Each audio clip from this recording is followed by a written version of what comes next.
कि आपने ये जो माइलस्टोन अचीव किया है, इसके लिए हमारे पूरे बिहार को आप पर गर्व है। हम सभी बिहारवासी गर्व महसूस करते हैं।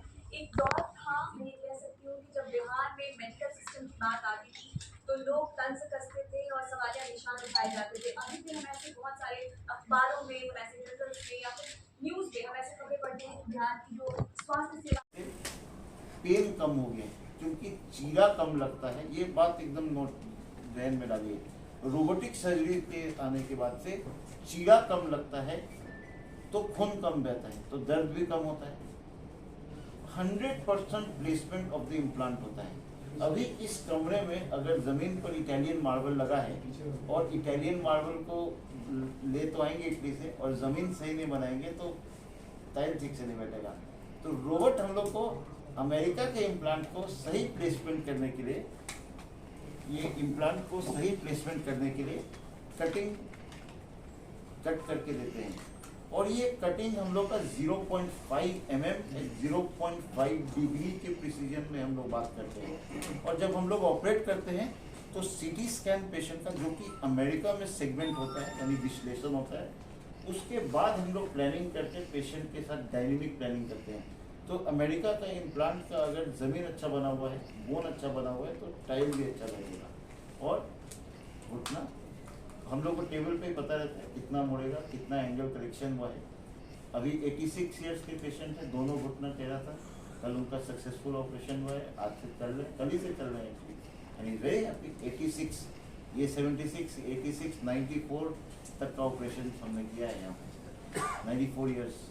डॉक्टर आप शुरू किए थे 2019 में तब, और आपने कितना 7 समुंदर पार से इंग्लैंड से पेशेंट बिहार प्रदेश में पटना में आकर हमारे यहाँ सर्जरी किया है। यूजुअली ये सर्जरी कराने के लिए आप दिल्ली या अमेरिका जाने की सोचते हैं, और आज पेशेंट यहाँ आए हैं तो ये हमारे लिए गर्व की बात है। किसी को बताने के लिए आप लोग को बुलाया है, जो हम सब के लिए गर्व की बात है। आशीष जी, आप बता रहे हैं कि आप भारत का पहला रोबोटिक लेकर आए पटना में, इसको बताने में इतना देर क्यों लगा दिया?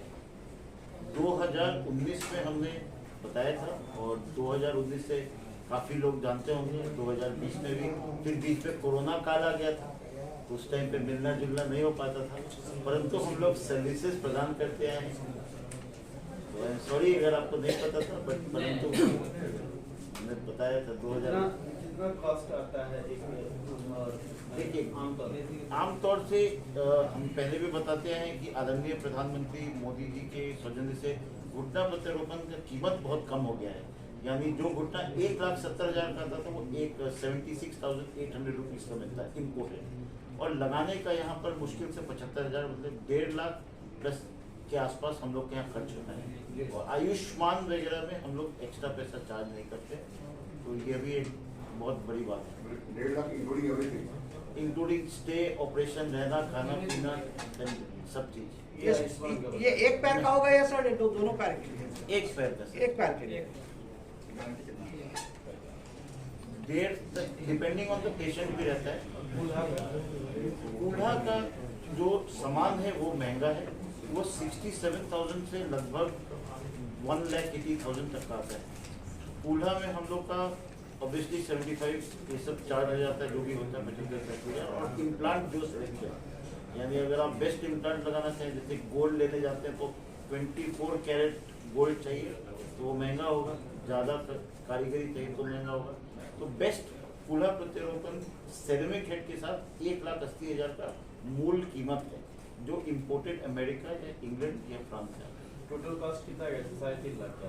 3.5 ज़्यादा हो गया। 2,80,000 में it includes everything in hip with the best implant. नहीं तो कम से कम वो भी 1.5 लाख में हो जाता है। सर अगर बात की जाए तो नी डिफॉल्ट होता है, उसके लिए भी वर्डिक्ट है? देखिए, एज ए सर्जन हम लोग पढ़ाई करते हैं टू ऑपरेट।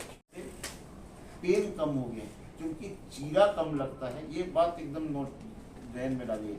रोबोटिक सर्जरी के आने के बाद से चीरा कम लगता है तो खून कम बहता है तो दर्द भी कम होता है। 100% प्लेसमेंट ऑफ द इम्प्लांट होता है।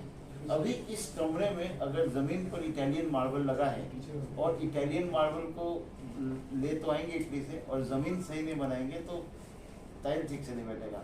तो रोबोट हम लोग को अमेरिका के इम्प्लांट को सही प्लेसमेंट करने के लिए, ये इम्प्लांट को सही प्लेसमेंट करने के लिए कट करके देते हैं। और ये कटिंग हम लोग का 0.5 mm 0.5 डिग्री के प्रिसीजन में हम लोग बात करते हैं। और जब हम लोग ऑपरेट करते हैं तो सीटी स्कैन पेशेंट का, जो कि अमेरिका में सेगमेंट होता है यानी विश्लेषण होता है, उसके बाद हम लोग प्लानिंग करके पेशेंट के साथ डायनेमिक प्लानिंग करते हैं। तो अमेरिका का इम्प्लांट का अगर ज़मीन अच्छा बना हुआ है, बोन अच्छा बना हुआ है, तो टाइम भी अच्छा लगेगा। और घुटना हम लोग को टेबल पे पता रहता है कितना मुड़ेगा, कितना एंगल करेक्शन हुआ है। अभी 86 ईयर्स के पेशेंट है, दोनों घुटना टेढ़ा था, कल उनका सक्सेसफुल ऑपरेशन हुआ है, आज से चल रहे, कल ही से चल रहे हैं एक्चुअली, एंड वेरी हैप्पी। 86, ये 76, 86, 94 तक का ऑपरेशन हमने किया है यहाँ पे, 94 ईयर्स। डॉक्टर साहब आप शुरू किए थे 2019 में तब, और आपने कितना विशेषज्ञ डॉक्टर हैं, तो आपको ऐसा कब फील हुआ या क्यों लगा कि मतलब डॉक्टर आशीष से ही जो है वो मतलब ये ऑपरेशन, मतलब क्या जन्मभूमि किसके लाए या वो मेडिकल फैसिलिटी की बात हुई, क्या कुछ? नहीं, पहले तो मेरे मन में हुआ, हम जैसे पहले बता चुका हूँ तो हमने बहुत जगह इंक्वायरी की। तो one factor is the price, one factor is the price. आप सुने कि हाँ करीब करीब यहाँ 60 to 65% और जो इनके पास जो सिस्टम है, हमने देखा इनका बैकग्राउंड का सब कुछ, मेरे को बहुत ही अच्छा लगा, बहुत ही अच्छा लगा। का ये कहना था कि उनके तलवे से लेकर पूरे सिर तक झंझनाहट रहती है, ये घुटना या पे शरीर तो भारी बहुत भारी है। लगता है, या भूख नहीं लगती है, तो ये क्या सिम्टम? ये अलग आफ्टर symptom ऑपरेशन की बात कर रहा हूँ। नहीं, अगर आपके सर में दर्द हो रहा है तो घुटना खराब नहीं हो सकता है, सर दर्द मेरा भी होता है। सबसे ज्यादा झंझनाहट वाली बात है, ये झंझनाहट का प्रॉब्लम कमर से होता है बेसिकली, जो ऑपरेशन से पहले उनको नहीं था। ऐसा कहना मुश्किल है क्योंकि पेशेंट को इवेल्युएट किया जाता है। कल ही ऑपरेशन है तो स्पाइन का हमारा एक हुआ है, तो सारी चीज़ें हम लोग देखते हैं और डिपेंड करता है कहाँ हुआ, किसने किया, क्या स्टेटस था पेशेंट का, पेशेंट को कहाँ से उठाना है। अगर A to Z जाना है तो ज़्यादा मुश्किल है, Y से Z जाना है तो आसान है।